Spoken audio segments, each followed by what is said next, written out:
Ladies and gentlemen, over the past several days, the entire Caribbean region and the coastal areas of Central America have been experiencing one of the most complex and dangerous weather events of the late rainy season and early dry season. A cold frontal boundary descending from the eastern United States has pushed deep into the Caribbean Sea, but instead of dissipating quickly as usual, it has been blocked by the trade wind system and the subtropical high over the Atlantic, forming a stable and almost stationary convergence zone. When the front becomes trapped at the exact point where moist air from the sea is blowing inland, convective clouds have continuously developed, forming long-lasting rain bands stretching from Turks and Caicos through eastern Cuba, Jamaica, the Cayman Islands, and becoming particularly severe around the coastal areas of Honduras, Guatemala, Belize, Nicaragua, and extending down to Costa Rica and Panama. Weather conditions have worsened due to the simultaneous presence of the Central American gyre, a large-scale atmospheric pattern that often appears at the end of the year. This gyre generates broad rotational movement, pulling moisture from both the Caribbean Sea and the Pacific Ocean, causing humidity to increase sharply and thunderstorms to develop intensely in cycles. When this gyre combines with the blocked frontal boundary and monsoon flow, the Caribbean Central America region essentially falls into a rain mill, where cloud bands continuously form, feed on moisture, and are pushed inland by strong east to northeast winds. In northern Honduras, eastern Guatemala, and Belize, areas lying directly under the axis of convergence, total rainfall in the past 48 hours has reached 120-100 mm, with higher amounts in locations affected by strong thunderstorms. Many mountainous and coastal residential areas have recorded rapidly rising water levels, road disruptions, and signs of landslides. Forecasts indicate that in the next 48 hours, these regions may receive an additional 100-180 mm of rain, significantly increasing the risk of flash floods and deep inundation. Offshore waves near Honduras and Belize are currently 2 to 3 meters high, with wind gusts of 40-50 km/h. Conditions extremely dangerous for small vessels and near-shore fishing activities.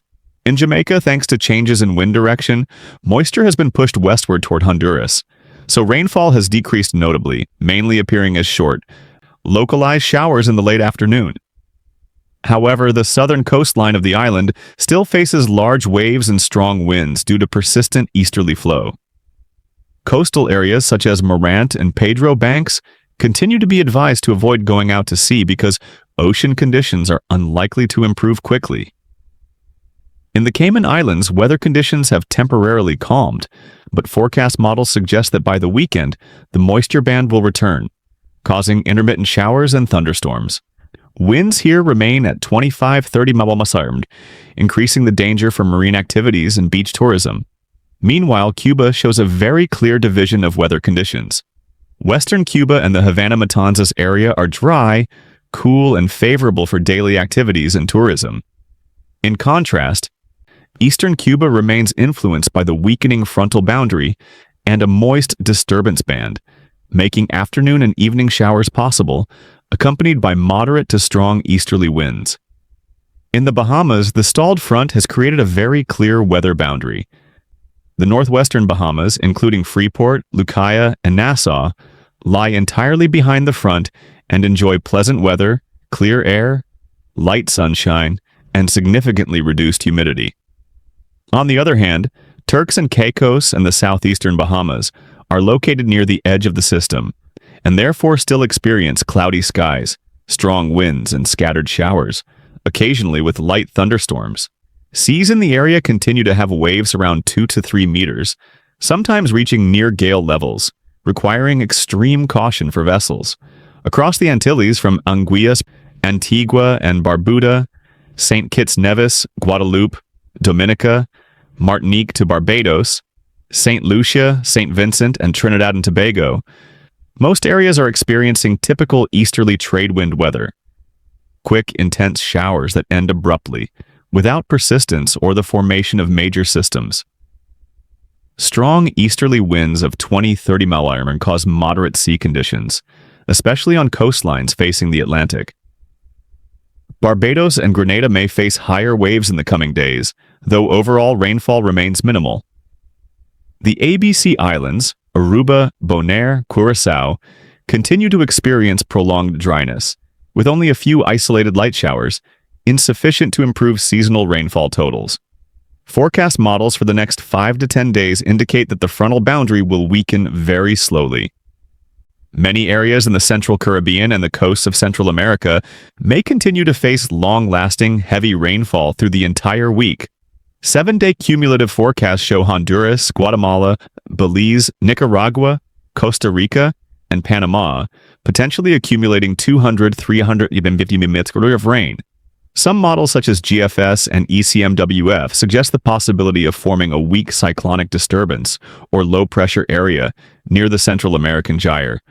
But the probability of such a system developing into a strong tropical storm is low due to unfavorable upper-level wind shear. However, even without forming into a tropical cyclone, a weak circulation could still push moisture back inland, prolonging heavy rainfall. This is the greatest concern of this event.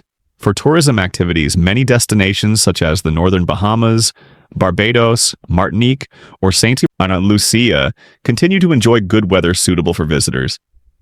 But Honduras, Belize, Guatemala, and mountainous areas of Central America are advised to limit movement, as river levels are rising rapidly and the risk of flash flooding is high. Roadways in parts of Honduras have already been temporarily cut off, complicating transportation. For fishermen, this is one of the most dangerous periods of the late rainy season. Strong winds, high waves, and sudden thunderstorms over the Caribbean Sea pose severe safety risks. Small fishing boats are required to remain anchored. In the eastern Caribbean, from St. Martin to Dominica, large Atlantic swells continue to affect coastal conditions, so water sports activities must be closely monitored. Meteorologists advise residents living in low-lying or landslide-prone areas to proactively prepare response plans. People should avoid crossing streams or low roads with fast-moving water.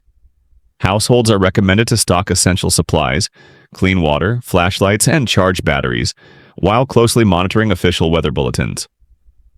Coastal communities should reinforce safety measures, secure boats, and protect equipment. Ladies and gentlemen, this weather event is not a named major storm, but its danger lies in its persistence and excessive rainfall over an extended period. While storms often come with a clear path, prolonged heavy rainfall is more unpredictable and causes silent yet widespread damage. The risk of flash flooding, landslides, and widespread inundation remains high in the coming days. We will continue to closely monitor the evolution of this system and provide updates as soon as new information becomes available. Thank you for watching today's news broadcast from Weather Today. We wish you safety and peace during this period of complex weather. See you again in the next update.